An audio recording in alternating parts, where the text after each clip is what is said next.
এখনো কিন্তু তিনটা বড় বড় ভূমিকম্প আসা বাকি আছে। নবী করিম সাল্লাল্লাহু আলাইহি ওয়াসাল্লাম একদিন মসজিদের সামনে দিয়ে যাচ্ছেন, সাহাবীরা ভিতরে বসে আছে। সাহাবীরা কোন একটা বিষয়ে কথোপকথন করছেন। নবী করিম সাল্লাল্লাহু আলাইহি ওয়াসাল্লাম জিজ্ঞাসা করলেন, তোমরা কি নিয়ে কথাবার্তা বলছো? সাহাবীরা বললেন যে আমরা কিয়ামতের আলামতগুলো নিয়ে কথা বলছি।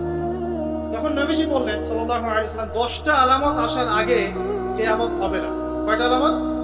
10টা। এই 10টা আসার আগ পর্যন্ত কিয়ামত হবে না নিশ্চিত থাকতে পারেন, কিন্তু এই 10টা কবে চলে আসবে এর কোনো গ্যারান্টি আছে? নাই। এই তিনটা ভূমিকম্প এখনো আসা বাকি আছে। নবীজি বলেছেন একটা পৃথিবীর পূর্ব দিকে হবে। পূর্ব দিক কোন দিক? বাংলাদেশ, পাকিস্তান, মায়ানমার, আপনার শ্রীলঙ্কা, এই পুরো কন্টিনেন্ট পূর্ব দিক, পৃথিবীর পূর্ব দিক। কোন কান্ট্রি এটা বলা হয়নি, পূর্ব দিক বলা হচ্ছে। এবং এখানে ভূমিকম্প বলা হচ্ছে না, বলা হচ্ছে ভূমি ধসে যাবে, মানে পুরো ভূমিটা নিচে চলে যাবে। এখন যারা এগুলো নিয়ে গবেষণা করেন তারাও কিন্তু সেম কথাই বলছেন, খেয়াল করে দেখেন। তারা হয়তো বিজ্ঞান দিয়ে ব্যাখ্যা করছেন, কিন্তু হাদিসে কিন্তু এটা বলা আছে।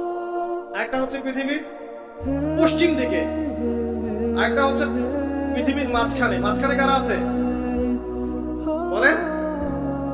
মাঝখানে আমাদের আমিরুল মুমিনিনরা আছে নাকি, যারা গান বাজনাকে উন্মুক্ত করে দিচ্ছে, যারা পর্দা শিথিলতা নিয়ে আসছে, এরা আছে, আমিরুল মুমিনিনরা আছে।